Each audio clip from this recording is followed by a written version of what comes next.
நீ என்னைய தோக்கடிச்சிருக்க, வேற யார தேர்வு செய்வ? நான் தெலுங்கருக்கு எதிரி, நான் கன்னடருக்கு எதிரி, நான் மலையாளிக்கு எதிரி, நான் எல்லாருக்கும் எதிரி. உனக்கு நன்மை யாரா? யாரா நண்பன் சொல்ற? யாரு? இஸ்லாமியனுக்கு எதிரி, கிறிஸ்தவனுக்கு எதிரி, இந்துக்கு எதிரி. இப்ப யாருதான் நாங்க? யாருதான்? வைத்துக்க. அவன் பாய்த்துக்காரன் சொல்றாடா, மரத்துக்கு ஓட்டா இருக்கு, மரத்துக்கிட்ட போய் சீமா பேசிருக்காங்க. என் ஓட்டு மரத்துக்கிட்ட இல்லடா, என் உயிர் மரத்துக்கிட்ட இருக்குடா. அதனாலதான் நான் அதோட பேச்சு. இந்த அறிவியல் உயிரியல் உண்மையை உணராத நீ ஓட்டு எனக்கு எதுக்குடா? வைத்துக்கிற. உனக்கு அண்ணனை தவிர பாதுகாப்பு கிடையாது. நான் ஒருத்தன் தான் உடன் பிறந்த இருக்கேன். உன் மேல உயிரா நேசி நிக்கிறேன். நான் ஒருத்தன் தான் இருக்கேன். நீ என்ன வெறுத்தாலும் நான் உன்னை நேசிப்பேன். ஏன்? உன்னை வெறுப்பவர்கள் யாராகவும் இருக்கலாம், நேசிப்பவன் நீயாகிறேன் என்ற அன்னை தெரேசாவின் கோட்பாட்டை ஏற்றான். அதனால நான் இருக்கிறேன்.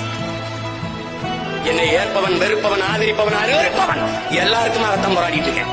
சீமான் ஓய்க என்று கத்துகிறவனும் வாழ்க என்று போராடுகிற மகன் பிரபாகரன் மகன் நான் தான் இருக்கேன்.